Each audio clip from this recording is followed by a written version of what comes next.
Et vous pouvez donc ranger les calculatrices. Le verdict de la 26e et dernière journée de la phase régulière, ce que l'on a vécu avec vous jusqu'à la dernière minute, François Trios, l'info sur le relégué. C'est donc Perpignan qui jouera la saison prochaine en Pro D2 après 103 ans passés dans l'élite. C'est une relégation historique. Guillaume Garrigue, il y a eu beaucoup d'émotions, d'autant plus que ça s'est joué vraiment dans les toutes dernières minutes de ce match à Clermont.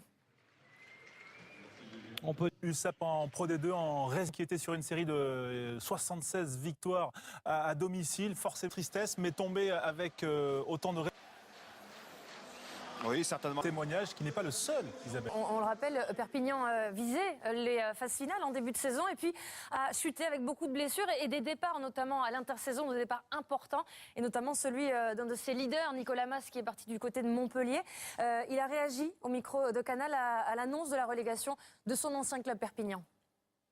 Voilà, Nicolas Mas et Montpellier qu'on retrouvera un peu plus tard dans l'émission. Alors si Perpignan descend, ça veut dire qu'Oyonnax et Bayonne survivent. On les a appelés les survivants, les deux clubs qui se sauvent et qui restent dans l'élite. On va démarrer avec Bayonne, qui était peut-être le club le plus menacé avant cette journée avec Perpignan. Bayonne où l'on retrouve Bertrand Guillemin et l'entraîneur Christian Lanta. Bayonne qui a fait le travail, Bertrand.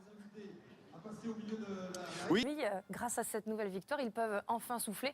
Ils joueront bien en top 14 la saison prochaine. Et son président, François, quel est votre sentiment forcément? Cette dernière semaine, à des annonces de départ de joueurs en cas de relégation, plusieurs joueurs cadres de votre équipe. Est-ce que vous pouvez nous en dire plus? Et puis également le quid de votre entraîneur. Est-ce que Marc Delpoux continuera à l'USAP la saison prochaine? C'est vrai qu'on a vu un très beau match de Perpignan à Clermont ce soir. Alors Perpignan descend, Bayonne est sauvé. Perpignan qui descend sur une pénalité, un essai et une pénalité, une transformation d'Oyonnax. Ça s'est joué vraiment dans les toutes dernières minutes. Oyonnax, le promu, reste en top 14. Top 14 la saison prochaine. On va partir du côté de Brive. On voyait les images de joie juste après le coup de sifflet final. Voilà un ouf de soulagement parce que ça s'est joué vraiment à peu de choses, Nicolas Dupin-de-Bessa. Résumé effectivement la saison d'Oyonnax Pidetta à Perpignan, 22-9, et c'est cette Oyonnax et Brive, les deux promis qui se maintiennent. Ce n'était pas arrivé depuis 2007. Thomas Lombard, on vous retrouve du côté de Nice. Quel parcours, quel beau parcours des Oyomènes, comme on les surnomme. Il va falloir s'y habituer parce qu'on les retrouvera l'année prochaine. Merci Thomas. Voilà, on a parlé du bas du classement, du maintien, mais on connaît désormais également l'affiche des phases finales. Oui, le tableau des phases finales. Fait peur, très peur cette saison, et qui finalement termine à une place très honorable et qui va pouvoir recevoir en barrage. C'était l'objectif avant ce match face à Grenoble. On part du côté de Toulouse, retrouver Philippe Fleiss en compagnie de Guy Noves. Voilà, objectif atteint, mission accomplie. Noves qui parlait des blessures, c'est vrai, qui ont handicapé toute la saison le Stade Toulousain. Il y a quand même des bonnes nouvelles à l'approche des phases finales. Il y a des retours importants, notamment celui de votre capitaine Thierry Dussautoir, Philippe Fleiss. Voilà, merci beaucoup, merci Philippe et Guy. Voilà, on écoutait les statistiques. On va dérouler les qualifiés pour les phases finales. On a parlé de Toulouse, on va parler de Castres. Castres qui est qualifié malgré lui, on a envie de dire. Bertrand Guillemin, on retourne vous voir à Bayonne. Vous êtes normalement en compagnie de Brice Dulin, c'est ça? Voilà, on disait Castres qualifié malgré lui. Castres qui a perdu aujourd'hui, mais qui sera bien au rendez-vous.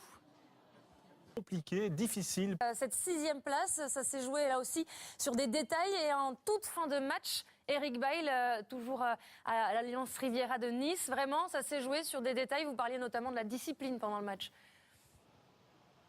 La lutte pour les demi, Clermont. C'est l'info aussi de la journée, c'est Clermont qui devra passer par un barrage, certes à domicile, mais un barrage quand même. Guillaume, vous êtes en compagnie du capitaine clermontois, Aurélien Rougerie. Voilà, on a vu une équipe de Clermont qui a souffert aujourd'hui face à Perpignan. Est-ce qu'on peut dire et demander d'ailleurs à Aurélien Rougerie si la page Coupe d'Europe n'est pas tout à fait refermée? Tout directement à ces demi-finales. Philippe Groussard, vous êtes sur place dans le stade Yves du Manoir, Montpellier, qui a plus que fait le travail.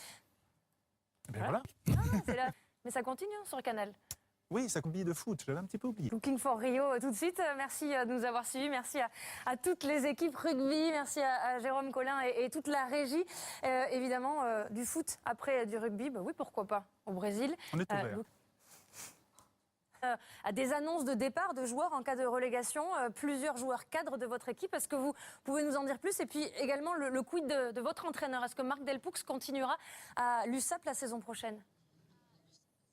Beaucoup. C'est vrai qu'on a vu un très beau match de Perpignan à Clermont ce soir. Alors Perpignan descend, Bayonne est sauvé. Perpignan qui descend sur une pénalité, un essai et une pénalité, une transformation d'Oyonnax. Ça s'est joué vraiment dans les toutes dernières minutes.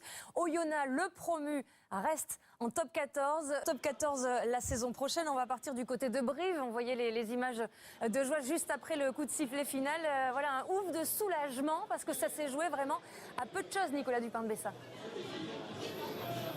Résumé effectivement la saison d'Oyonnax Pileta à Perpignan, 22-9 et c'est cette... Oyonnax et Brive, les deux promus qui se maintiennent, ce n'était pas arrivé depuis 2007. Thomas Lombard, on vous retrouve du côté de Nice. Quel parcours, quel beau parcours des Oyomènes, comme on les surnomme. Il va falloir s'y habituer parce qu'on les retrouvera l'année prochaine. Merci Thomas. Voilà, on a parlé du bas du classement, du maintien, mais on connaît désormais également l'affiche des phases finales. Oui, le tableau des phases finales. Fait peur, très peur cette saison, et qui finalement termine à une place très honorable et qui va pouvoir recevoir en barrage. C'était l'objectif avant ce match face à Grenoble. On part du côté de Toulouse, retrouver Philippe Fleiss en compagnie de Guy Noves. Voilà, objectif atteint, mission accomplie. Noves qui parlait des blessures, c'est vrai qu'ils ont handicapé toute la saison le Stade Toulousain. Il y a quand même des bonnes nouvelles à l'approche des phases finales. Il y a des retours importants.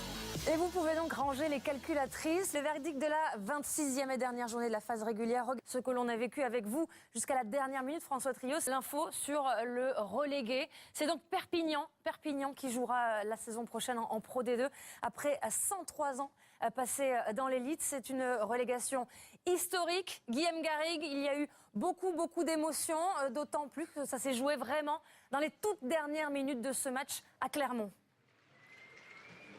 On peut USAP en Pro D2 en reste qui était sur une série de 76 victoires à domicile, force et tristesse, mais tombé avec autant de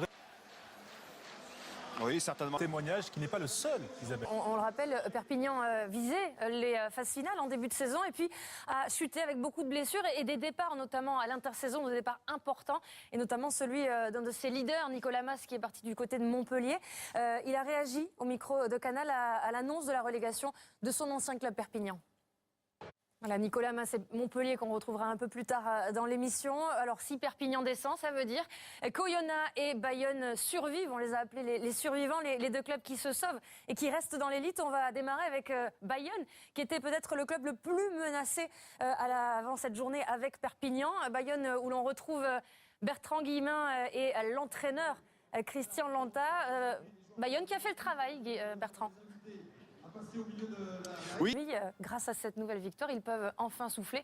Ils joueront bien en top 14 la saison prochaine. Et son président, François, quel est votre sentiment forcément? C'est cette dernière semaine, notamment celui de votre capitaine, Thierry Dussautoir, Philippe Fleiss. Voilà, merci beaucoup, merci Philippe et Guy. Voilà, on écoutait les statistiques. On va dérouler les qualifiés pour les phases finales. On a parlé de Toulouse, on va parler de Castres. Castres qui est qualifié malgré lui, on a envie de dire. Bertrand Guillemin, on retourne vous voir à Bayonne. Vous êtes normalement en compagnie de Brice Dulin, c'est ça, voilà, on disait Castres qualifié malgré lui. Castres qui a perdu aujourd'hui, mais qui sera bien au rendez-vous.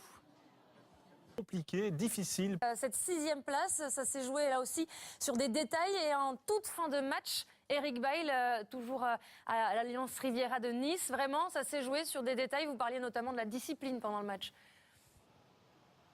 La lutte pour les